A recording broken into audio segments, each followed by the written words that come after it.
οι περισσότεροι που ομίλησαν μέχρι τούδε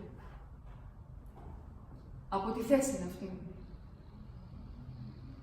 Επίνεσαν τον νομοθέτη, ο οποίος, εις το έθιμον της δημοσία δαπάνη κηδείας, επρόσθεσεν την απαγγελία του επιταφείου λόγου, διότι έκρινε ότι αρμόζει τι αυτή να απονέμεται τιμή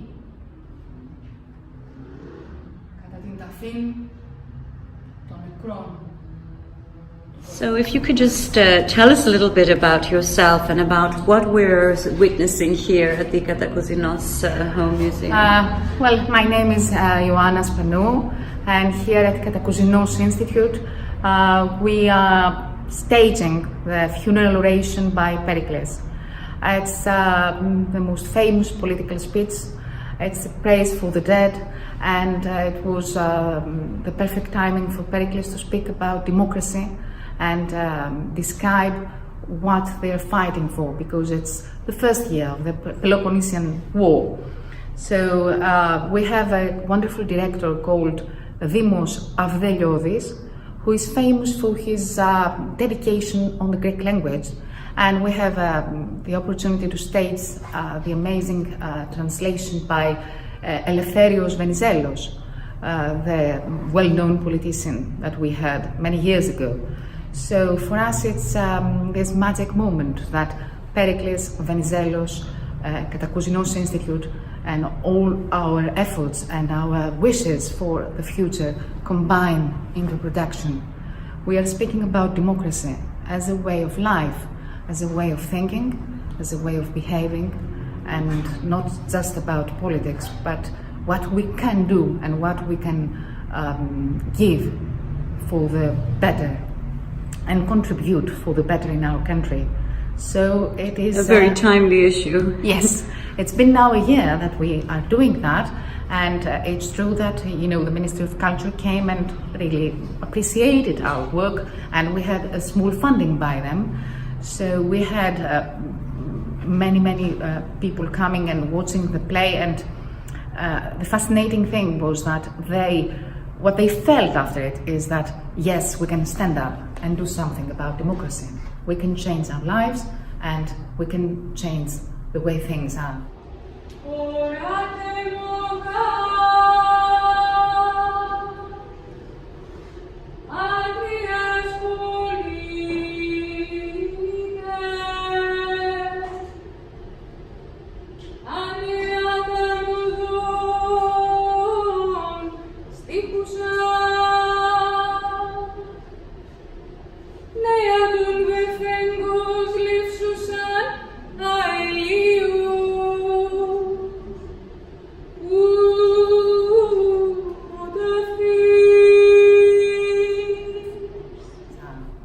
And I think that this is the best thing for the work of Pericles and the work of Venizelos, to come into the people's life in a humble way, spoken by a woman nowadays, and alter the future in a really constructive way.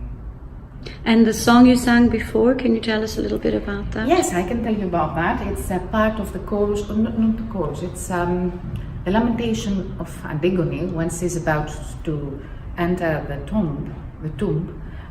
So she's lamenting herself, she's singing a bridal song for herself. And we have done a small research about the funeral oration for the king from Electra, and then the funeral oration in Antigone, where is the hero alone under the sun, singing the last words before her death. And then we have the words, the speaking. We have the funeral oration by Pericles. How did it all begin? It was 2 years ago. I was doing the hymn for liberty, which is the national hymn of Greece. We were doing the whole poem here by Dionysios Solomos, which was an amazing project anyway. And one day that I did the show, Sophia entered the play, said, I really like that, Ioanna, and I have this wonderful idea. Let's do the funeral oration by Pericles.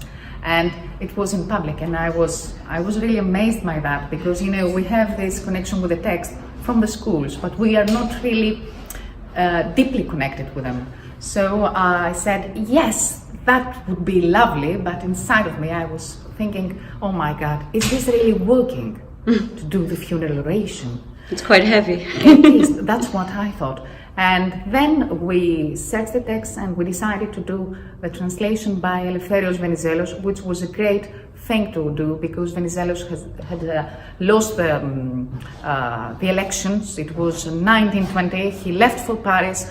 He was desperate, and he was corresponding with his friends like George, you know, and all that. And he decided to translate Thucidides history, and especially the funeral oration, as a movement against his depression, and as something that would give him more power to come back into the politics in Greece. So we had this opportunity and we started working on it, and we realized that yes, even after 2,000 years, this wonderful oration for the hero, for the dead, would always speak to the hearts of the people. That's what I was going to ask you next. How does that translate into today's audience? You know, at some point Pericles said... And especially in English as well. Yes, in English it says many things that, you know, they are taken already even by the famous speeches by Obama, and go back to Abraham Lincoln. So all the great politicians, at some point, they took some things from this speech. It's true. So we have to do with a speech that it has many mottos and many things that we already know, like, you know, everyone praises the dead, courage is happiness and happiness is freedom, and many things that, you know, really represent what we are fighting for. So what we understood nowadays is that people really want to watch a political speech where someone really means what he says and says what he means. And especially in a space like the Katakousinos Home Museum, which is steeped in so much culture and history. Yes, I think Katakousinos Museum has already gained not only the attention of the audience, but also the fact that they know that when they come here, they will watch something exclusive for them. And this is amazing for them because it's an experience. They walk in, they change, and they get all this art, and they sit down, they watch this wonderful thing that we do, and afterwards they express themselves. So it's amazing that we have feedback from them straight away. This is something precious for an artist, and I would say that Sophia Peloponnesiou not only gives the chance to new, you know, artists to express themselves and take up these things, but she also gives them the space that they can grow and they can become the artists they want to be.